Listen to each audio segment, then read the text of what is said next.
Hi, Professor. For my final video presentation, I chose to focus on culture and specifically on cultural differences, on how they shape communication, expectations, and decision making in a global environment. I chose this topic because as an international student from Argentina studying in the US, culture is not something I read about in textbooks, it's something that I experience every day in the classroom, in professional interactions, in how people communicate, how they collaborate, how they lead.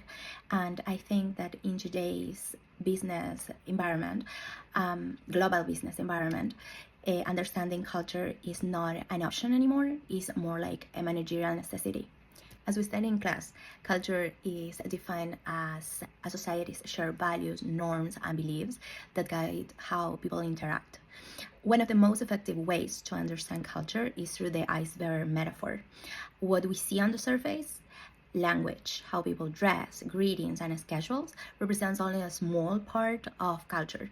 Below the surface lie deeper elements such as values, assumption, attitudes towards time, authority, and relationships.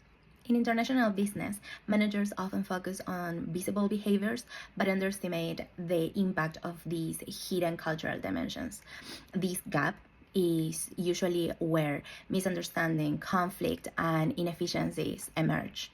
From my experience transitioning from Argentina to the United States, I became very aware of these key cultural dimensions, especially individualism versus collectivism and communication styles. In Argentina, work and academic environments tend to be more relationship driven. Conversations are more fluid, interruptions are normal, and collaboration often happens through personal connections. Time is more flexible, and trust is built through ongoing interaction. In contrast, in the United States, I observe a stronger emphasis on individual responsibility, structure, and direct communication. People are expected to speak clearly, to advocate for themselves, and respect time boundaries. Meetings are more agenda driven, and silence offers signals, reflection, not disengagement. Neither approach is better or worse, they are simply different. However, these differences direct affect how teams collaborate, how feedback is given, and how leadership is perceived. These cultural differences have clear implications for managers operating in a global or multicultural environment.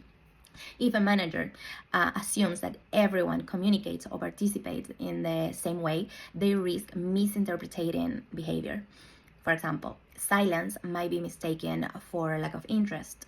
Directness might be perceived as disrespect. Flexibility might be seen as inefficiency. Effective global managers must learn to recognize, respect, and reconcile cultural differences. Respect alone is not enough. Managers must actively design processes that allow different cultural styles to coexist. For example, balancing open discussions with unstructured turn-taking, or combining relationship building with clear expectations. In today's global context, where organizations are increasingly relying on international talent and multicultural teams, these cultural dynamics are no longer theoretical. They directly affect daily operations and leadership outcomes. Ignoring cultural differences carries real risk, including miscommunication, lower engagement, reduced trust, and ineffective teamwork. However, adapting to culture also involves trade-off. It requires time, patience, and in some cases, slowing down the decision-making processes. The benefits, however, are significant.